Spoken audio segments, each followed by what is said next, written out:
नमस्कार, Byju's exam prep IAS Hindi platform पर आपका स्वागत है। दोस्तों, आज हम लोग 24 अगस्त 2022 के दैनिक क्विज की चर्चा करेंगे, जो कि आगामी संघ लोक सेवा आयोग की 2023 की प्रारंभिक परीक्षा के दृष्टिकोण से लाभदायक सिद्ध हो सकता है। तो आइए पहले प्रश्न की ओर चलते हैं।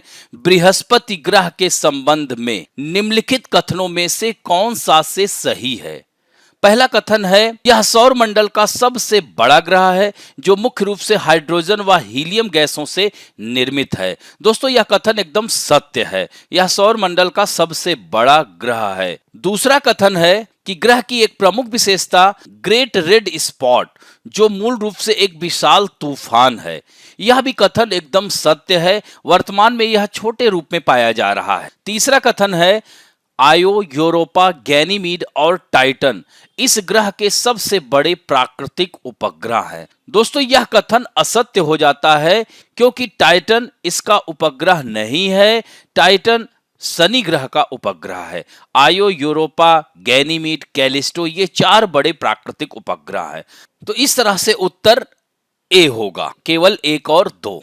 दोस्तों, इससे संबंधित द इंडियन एक्सप्रेस में आई हुई खबर है, Jupiter like never seen before through the Webb telescope. दोस्तों, वेब टेलीस्कोप से बृहस्पति पहले जैसा कभी नहीं देखा गया। दोस्तों, नासा के नवीनतम और सबसे शक्तिशाली telescope James Webb space telescope ने हमारे सौर मंडल के सबसे बड़े ग्रह बृहस्पति की नई छवियों को कैप्चर किया है, जो इसे पहले कभी नहीं देखे गए प्रकाश में प्रस्तुत करता है। तो इस तरह से प्रकाशित तस्वीरों ने ग्रह के एक नए दृश्य को दिखाया गया है, जिसमें इसके विशाल तूफान, रंगीन अरोरा, फीके छल्ले और दो छोटे चंद्रमा लथिया और एडास्ट्रिया को विस्तार से प्रस्तुत किया गया है।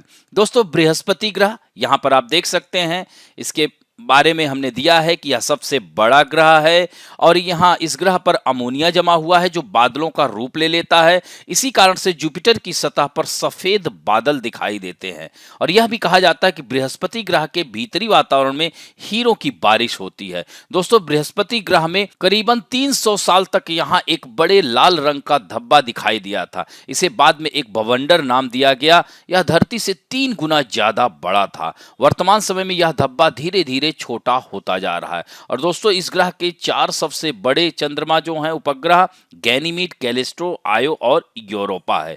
अब बढ़ते हैं दूसरे प्रश्न की ओर। नदियां और जलाशयों के निम्नलिखित युग्मों पर विचार कीजिए, जिनमें वो अंत में मिलती हैं या समाहित होती हैं। दोस्तों, यह यूरोपीय महाद्वीप की प्रमुख नदियां हैं, जिसमें राइन नदी के बारे में दिया गया है, डैन्यूब नदी के बारे में दिया है, वोल्गा नदी के बारे में दिया गया है और पो नदी के बारे में। तो यह चारों नदियों के यानी उपयुक्त सभी युग्म सुमेलित हैं, यानी उत्तर डी होगा। दोस्तों, राइन नदी यह जो है आल्प्स पर्वत में, आइए थोड़ा सा मानचित्र के आधार पर देखते हैं। और यह खबर इंडियन एक्सप्रेस में आई है, यूरोप्स ग्रेट ड्रॉट, वहां पर बड़ा सूखा पड़ा हुआ है। तो यहां पर आप देख सकते हैं ये यूरोप के नदियां हैं। यह आप देख सकते हैं यहां पर यह राइन नदी दिख रही है। राइन नदी यह आल्प्स पर्वत यानी स्विट्जरलैंड से आती है। कहां से? स्विट्जरलैंड से यह आती है, कॉन्स्टेंस झील के दक्षिण से। और यह आगे जाकर ये वाला क्या है, ये पूरा नॉर्थ सी है, यानी यहां पर आकर के यह गिर जाती है।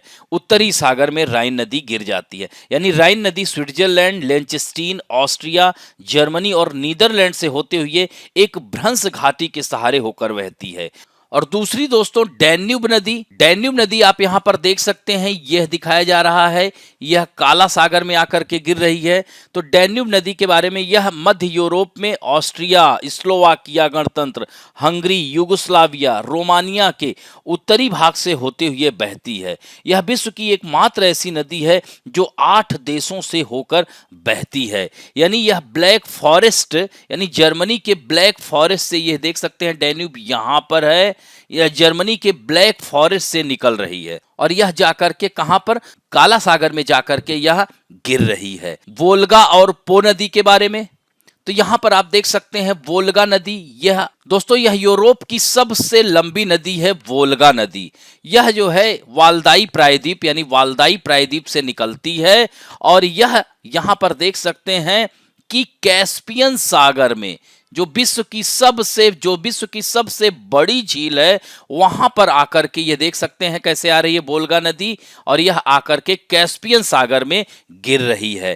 तो यह ध्यान रखेंगे। और पो नदी, जिसे इटली की गंगा कहा जाता है, इसे भी ध्यान रखेंगे। दोस्तों, पो नदी इटली की सबसे लंबी नदी है, और पो नदी तथा इसकी सहायक नदियों द्वारा निर्मित इटली के उत्तर में पो नदी घाटी बहुत उपजाऊ क्षेत्र है। यही कारण है कि इसे इटली की गंगा कहा जाता है। और पो नदी दक्षिण पश्चिम दिशा में बहती है, और यह जाकर के कहाँ गिर रही है?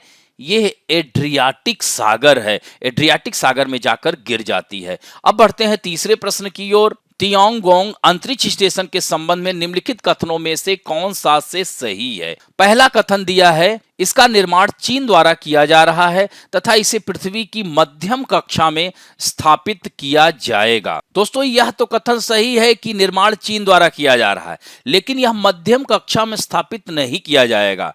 यह लो अर्थ ऑर्बिट में बनाया जाएगा, वहां स्थापित किया जाएगा। इस तरह से यह पहला कथन असत्य हो जाता है। दूसरा है, यह एकमात्र अन्य अंतरिक्ष स्टेशन है जो अंतरराष्ट्रीय अंतरिक्ष स्टेशन के अलावा कहीं और संचालित है। दोस्तों, यह भी कथन असत्य है, क्योंकि और यह अंतरराष्ट्रीय अंतरिक्ष स्टेशन के अलावा कहीं और संचालित है। अभी यह संचालित हुआ ही नहीं, अभी यह बनाया जा रहा है। तीसरा है, पूर्ण होने के बाद यह इंटरनेशनल स्पेस स्टेशन से भी बड़ा होगा। दोस्तों, यह भी कथन असत्य है, क्योंकि इंटरनेशनल स्पेस स्टेशन अभी सबसे बड़ा है। अभी यहाँ पर देखा जाएगा कि यह पूर्ण होने के बाद इसकी क्या स्थिति होती है। तो इस तरह से यह तीनों कथन असत्य हो जाते हैं। और इससे संबंधित द हिंदू में आई हुई खबर है कि मई 2020 से भारत और चीन के बीच तनाव भारतीय खगोल भौतिकविदों को चिंतित कर रहा है, जो विकासशील चीनी अंतरिक्ष स्टेशन तियांगोंग पर एक भारत निर्मित स्पेक्ट्रोस्कोप स्थापित करने की महत्वाकांक्षी परियोजना में शामिल है। तो दोस्तों, Indian institute of astrophysics Bengaluru के वैज्ञानिक संयुक्त राष्ट्र के नेतृत्व वाली पहल के हिस्से के रूप में 2019 में 42 आवेदकों में से चुने गए 9 समूहों में से थे, जो पेलोड डिजाइन करने के अवसर के लिए प्रतिस्पर्धा के लिए दुनिया भर से अनुसंधान टीमों को आमंत्रित करते हैं। दोस्तों, यह तियांगोंग अंतरिक्ष स्टेशन, ध्यान रखेंगे, यह चीन के द्वारा निर्मित, जिसे पृथ्वी से 340 से 450 किलोमीटर के बीच लो अर्थ ऑर्बिट में बनाया गया है। यह चीन के मानव युक्त अंतरिक्ष कार्यक्रम का हिस्सा और देश का पहला दीर्घकालिक अंतरिक्ष स्टेशन है। चीन कम से कम 10 वर्षों के लिए अपने नए तियांगोंग मल्टी मॉड्यूल अंतरिक्ष स्टेशन का संचालन करने जा रहा है। दोस्तों, इसी तरह से भारत भी वर्ष 2030 तक अमेरिका, रूस और चीन के बाद अंतरिक्ष क्लब में शामिल होकर अपना स्वयं का अंतरिक्ष स्टेशन शुरू करने जा रहा है। भारतीय अंतरिक्ष स्टेशन, जिसका भार लगभग 20 टन होगा और अंतरराष्ट्रीय अंतरिक्ष स्टेशन की तुलना में बहुत हल्का होगा। इसका प्रयोग माइक्रोग्रेविटी से संबंधित परीक्षण में किया जाएगा। और दोस्तों, यह अंतरिक्ष स्टेशन लगभग 400 किलोमीटर की ऊंचाई पर पृथ्वी की परिक्रमा करेगा। अब बढ़ते हैं चौथे प्रश्न की ओर। निर्माणाधीन विंझिंगम डीप वाटर सी पोर्ट निम्नलिखित में से किस राज्य में स्थित है? दोस्तों, तमिलनाडु, केरल, कर्नाटक और आंध्र प्रदेश दिया है, तो उत्तर होगा केरल, यानी यह केरल में अवस्थित है। और यहां पर आप देख सकते हैं, इंडियन एक्सप्रेस में आई हुई खबर है, इसका काफी विरोध हो रहा है। दोस्तों, यहां मानचित्र में आप देख सकते हैं, यह केरल के त्रिवेंद्रम के पास है, यानी केरल की राजधानी तिरुवनंतपुरम में अदानी समूह के Vizhinjam international transshipment deep water multipurpose sea port के निर्माण के खिलाफ सप्ताह भर से चल रहे विरोध प्रदर्शन और तेज हो गए हैं, जिसमें मछुआरों ने समुद्र और जमीन से बंदरगाह की घेराबंदी कर दी है।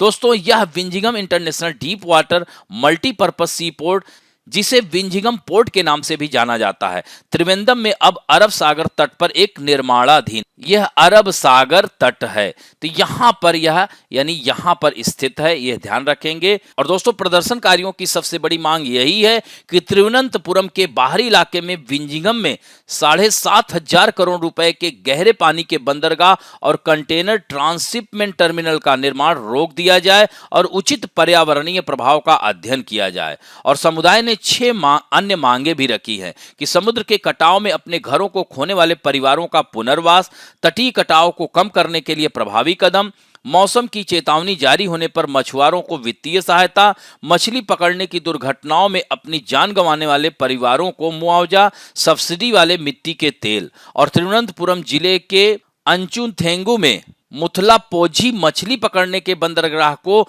ड्रेज करने के लिए एक तंत्र दिया जाए। हालांकि सरकार ने केरोसिन सब्सिडी देने और बंदरगाह के निर्माण को रोकने के अलावा सभी मांगों को मान लिया है और यह ओणम जो इस महीने के अंत में शुरू होता है से पहले स्थानांतरित परिवारों के लिए आवास खोजने पर सहमत भी हो गया है। अब बढ़ते हैं 2019 में आया हुआ प्रश्न है।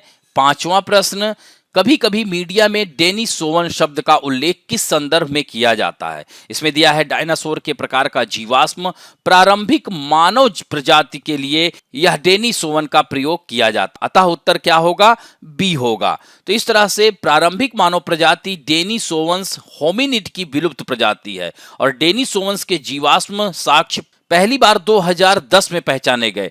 तिब्बत के पठार में खोजे गए 1,60,000 से अधिक वर्ष पूर्व के जबड़े की हड्डी साइबेरियन गुफा के बाहर पाया जाने वाला पहला डेनिसोवन जीवाश्म है। अब बढ़ते हैं दोस्तों आज के फैक्ट ऑफ द डे। इसमें पी नोट्स के बारे में चर्चा करेंगे और इसमें चर्चा क्या है कि भारतीय पूंजी बाजार में पार्टिसिपेटरी नोट्स के जरिए निवेश जुलाई के अंत में घटकर 75,725 करोड़ रुपए रह गया और यह लगभग 2 साल का सबसे निचला स्तर है। तो दोस्तों भारतीय पूंजी बाजार यहां पर देख सकते हैं, यह अमेरिकी केंद्रीय बैंक फेडरल रिजर्व द्वारा दरों में तेजी से बढ़ोतरी के चलते यह कमी आई है और यह लगातार तीसरा महीना है जब पी नोट्स के जरिए निवेश में गिरावट हुई है। तो पी नोट्स विदेशी पोर्टफोलियो निवेशक जिसे एफपीआई कहते हैं द्वारा उन विदेशी निवेशकों को जारी किए जाते हैं जो खुद सीधे पंजीकृत हुए बिना भारतीय शेयर बाजार का हिस्सा बनना चाहते हैं। हालांकि इसके लिए उन्हें जांच पड़ताल की प्रक्रिया से गुजरना पड़ता है।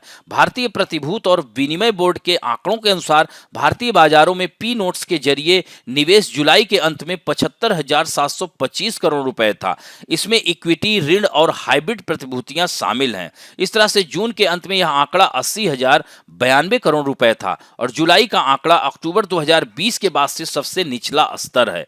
तो इस तरह से अक्टूबर 2020 में पी नोट्स के जरिए निवेश 78,686 करोड़ रुपए था। तो इस तरह से कहा जा सकता है कि पिछले कुछ महीनों में पी नोट्स के जरिए पूंजी बाजार में निवेश में कमी हुई है। इसकी बड़ी वजह भारत सहित उभरते बाजारों में वैश्विक पूंजी की निकासी है। तो दोस्तों यहां पर थोड़ा सा ध्यान रखेंगे, इसका कारण क्या है, फिर विदेशी पोर्टफोलियो के बारे में भी थोड़ा सा जानते रहिएगा। यह क्या है, तो यह पी नोट्स जो है ध्यान रखेंगे कि विदेशी निवेशकों को पंजीकृत विदेशी पोर्टफोलियो द्वारा जारी किए गए ऑफशोर डेरिवेटिव इंस्ट्रूमेंट है जो सीधे खुद को पंजीकृत किए बिना भारतीय बाजारों का हिस्सा बनना चाहते हैं। दोस्तों एफपीआई अनिवासी हैं जो भारतीय प्रतिभूतियों जैसे शेयर, सरकारी बॉन्ड, कॉर्पोरेट बॉन्ड आदि में निवेश करते हैं। हालांकि पी नोट धारकों के लिए सरल पंजीकरण आवश्यकताएं हैं, उन्हें भारतीय सुरक्षा और विनिमय बोर्ड की उचित प्रक्रिया से गुजरना होता है। तो यह जो मुद्रास्फीति की अनिश्चितता, मुद्रा करेंसी में सुधार, इन सब की वजह से पी नोट्स में यह कमी का कारण दिखाया जा रहा है। तो भविष्य में यही उम्मीदें हैं कि यह ठीक हो सकता है, यानी इक्विटी बाजार में इन स्तरों पर कुछ आकर्षक कीमत प्रदान कर इसको ठीक करने की उम्मीदें हैं। तो इस तरह से आज का अंक यहीं समाप्त करते हैं। आशा करता हूं कि आज का भी वीडियो आप लोगों को अच्छा लगा होगा और यदि अच्छा लगे तो प्लीज लाइक, शेयर, सब्सक्राइब और बेल आइकन दबाना ना भूलें। धन्यवाद।